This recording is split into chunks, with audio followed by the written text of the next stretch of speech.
Hi, வணக்கம். மங்கை உலகம் எல்லாம் எப்படி இருக்குங்க? நல்லா இருக்கீங்களா? இன்றைக்கி வந்து நம்ம எறா தொக்கு, மீன் குழம்பு 2 வைக்க போகிறேன். எப்படி இருக்குன்னு பார்க்கலாம். இது வந்து எறா வறுவலுக்கு, இது மீன் குழம்புக்கு.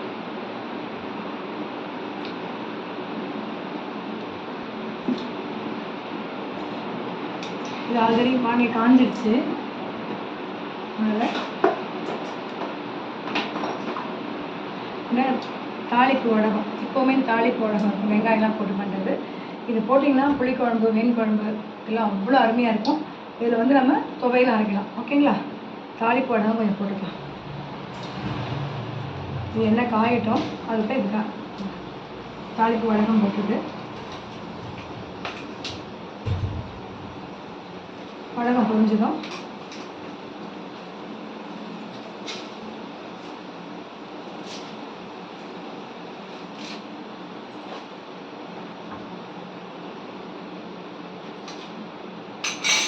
கொஞ்சம் கருவேப்பிலை போட்டுக்கலாம். கருவேப்பிலை போட்டுட்டு வெங்காயம் கொஞ்சம் தாளிக்கிறதா கொஞ்சம் போட்டால் போதும். இது போடலாம், வடகத்தில் இருக்க வெங்காயம் வாசனை போதும். கொஞ்சம் வெங்காயம், கொஞ்சம் தக்காளி. மீன் குழம்புக்கு அதிகம் போடணும் அவசியம். வெங்காயம் தக்காளி அவ்வளோதான். யூஸ்வலாக அதுவுமே போட மாட்டோம் நாங்கள், வெறும் வடகம் மட்டும்தான் போடுவோம். எக்ஸ்ட்ரா டேஸ்ட்டுக்காக இது போடுவோம். இது வதங்கட்டும். இந்த பக்கம் பார்த்திங்கன்னா எறாக்காக வச்சுருக்கேன். இதில் கொஞ்சம் இஞ்சி பூண்டு துருவி வச்சுருக்கேன்.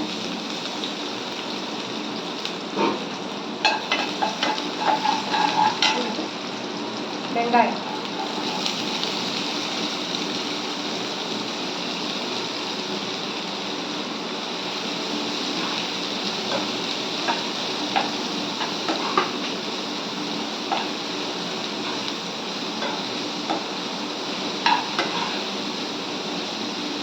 வெங்காயம் வதங்கிக்கும். அடுத்து தக்காளி,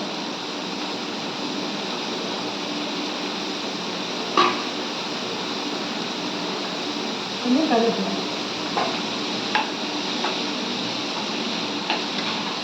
இது வதங்கட்டும். இது வதங்கத்துக்குள்ளே இந்த வெங்காய தக்காளி போட்டோம் இல்லையா, இது கொஞ்சம் வதங்கிருக்கு.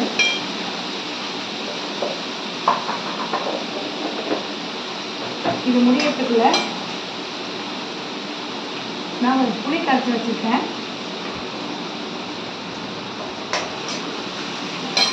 கரைச்சி வச்ச புளியோட இது வந்து வெங்காயம், தக்காளி, கொஞ்சம் தேங்காய், மிளகு சீரகம் போட்டு அரைச்சிருக்கேன். இதை அரைச்சி வச்சு இந்த புளியை போட்டுக்கலாம்.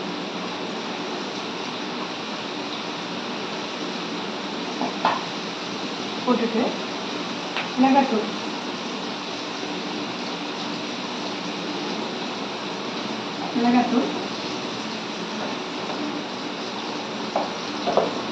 கொஞ்சம் மஞ்சள், புளி கரைச்சலை போட்டுக்கலாம்.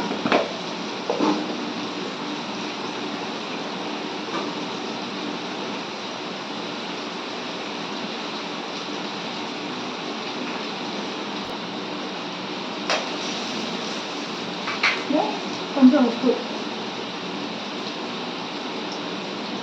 போட்டு கரைச்சிட்டு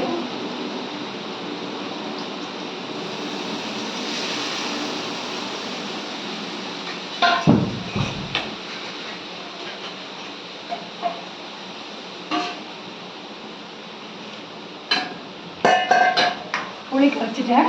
அந்த புளி கரைச்சது இல்லாமல் அதில் கொஞ்சம் வெங்காயம், தக்காளி, கொஞ்சமாக தேங்காய், மிளகு சீரகம் 4 போட்டு அரைச்சி வச்சுருக்கேன். அந்த அரைச்ச கலவையை போட்டு மிளகாத்தூள், மஞ்சள், உப்பு போட்டுருக்கேன். இது கொதிக்கட்டும். இதை மூடி வச்சிடலாம். இது கொதிக்கட்டும். இதுக்குள்ளே இங்கே எறாக்கல் இருக்கு, வதங்குது இல்லையா, இது கொஞ்சம் வதங்கணும். கொஞ்சம் எண்ணெய் போட்டுக்கலாம்.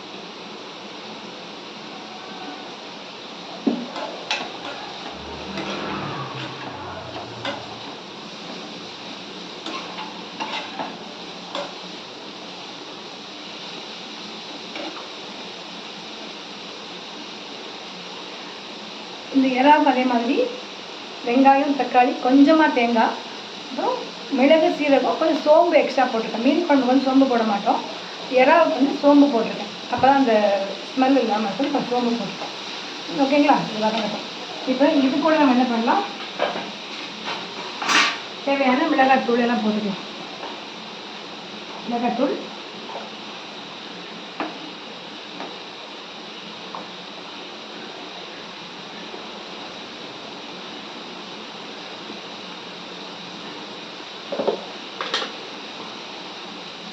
மஞ்சள் தூள்,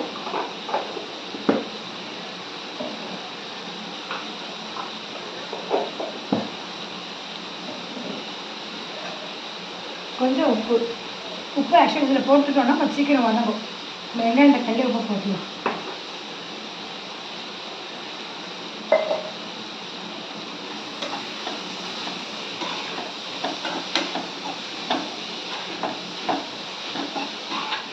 கொஞ்சம் நல்லா வதங்கப்பறம் இறா போட்டால் வாசனையாக இருக்கும். இது கொதிக்குது. இது கொதிச்சோடனே மீன் போடணும். இங்கே வந்து வெங்காயம் தக்காளி நல்லா வதங்கிடுச்சு.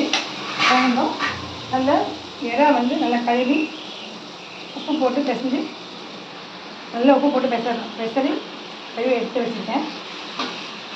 இறா வதங்கட்டும். இதுவும் வதங்கும். இந்த இறா வந்து அப்படி சுருண்டு வர அளவுக்கு வதக்கணும்.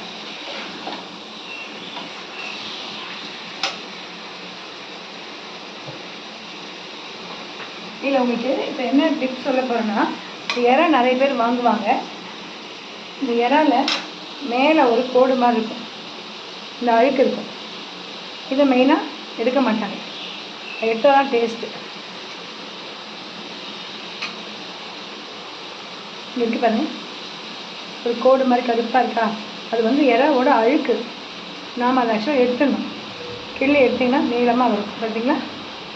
இப்படி வரும். இது எடுக்க மாட்டாங்க, நிறைய பேர் எடுக்க மாட்டாங்க. இது உடம்புக்கும் நல்லதில்லை. ஸ்மெல் வந்து நல்லா இருக்காது.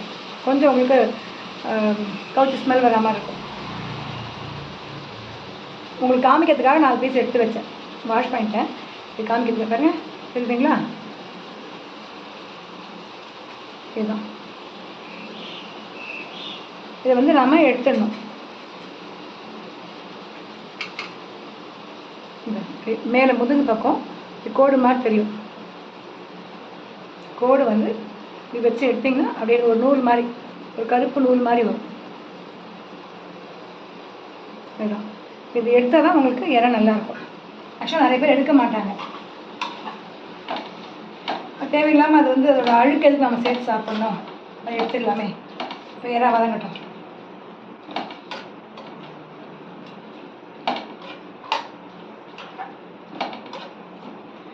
இப்போ நம்ம நீளமாக இருக்க இறா வந்து நல்லா சுருண்டு வரணும். ரவுண்ட் ரவுண்டாக சுருண்டணும். வதங்கட்டும். அது மீன் குழம்பு பார்த்தோம் இல்லையா,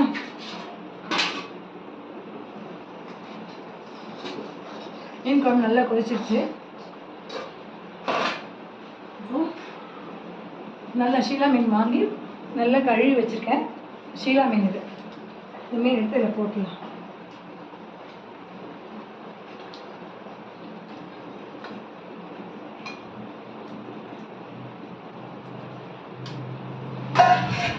மீனை போட்டுட்டு, எப்போ மீன் குழம்புல மீனை போட்டதும் இப்படி நம்ம சாம்பார் மாதிரி இப்படி கிண்டக்கூடாது.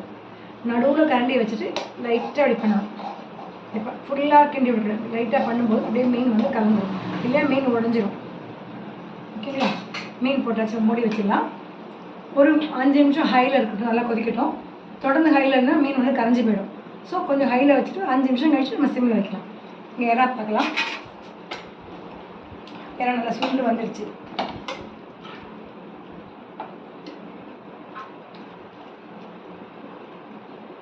இது மாதிரி சுருண்டுடுச்சு. இப்போ நம்ம மசாலா வச்சுருக்கோம் இல்லையா,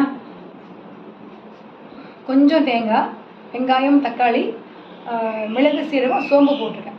பூண்டு, இஞ்சி வேண்டாம் வச்சுக்கலாம், பட் அவசியம் இல்லை. இந்த மசாலா போட்டுடலாம்ல.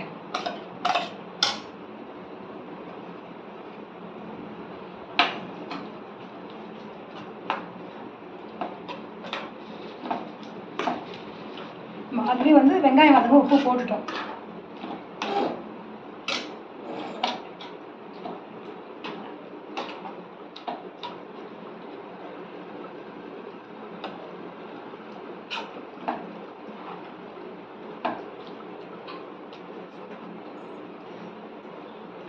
கொஞ்சம் அந்த இறாலே கொஞ்சம் தண்ணி வெளில வரும்.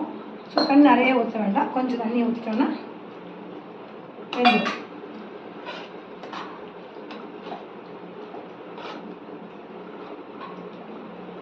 ஓகேங்களா? இதோட மூடி மாற்றி போட்டுட்டேன்.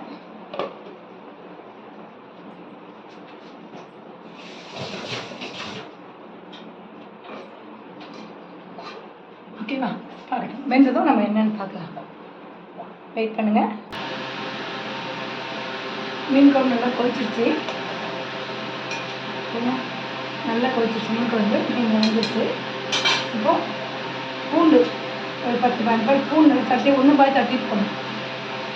தட்டிட்டு கொஞ்சம் பூண்டு, கொஞ்சம் கருவேப்பிலை இப்படி போடணும். போட்டுட்டு லேசாக சென்டரில் மட்டும் லைட்டாக கலக்கி விடணும். கலக்கிட்டு மூடிட்டு சிம்மில் வச்சுருங்க. ஒரு 2-3 மினிட்ஸ் கொதிச்சா போதும், ஆஃப் பண்ணிடலாம் குழம்பு ரெடி. இப்போ இங்கே இறா எப்படி பார்க்கலாம். பண்ணி இறா நல்லா வந்துட்டுருக்கு. கொஞ்சமாக தண்ணி ஊற்றுறேன் இல்லையா, ஆல்ரெடி இந்த இறாவில் இருக்க தண்ணியே நிறைய வரும். மசாலா உடச்சி நல்லா வந்துருக்கு.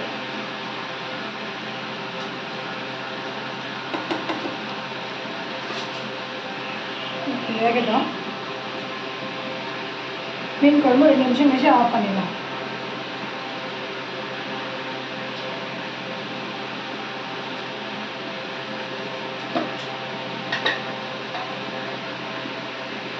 மீன் குழம்பு நான் ஆஃப் பண்ணிடுறேன்.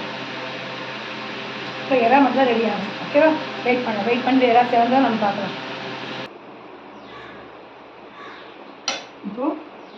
இப்போ மீன் குழம்பு முடிஞ்சிருச்சு. இறா தொக்கு சூப்பராக முடிஞ்சிச்சு. தேங்க்யூ. நல்லதே நடக்கட்டும். இந்நாள் இனிய நாளாகட்டும்.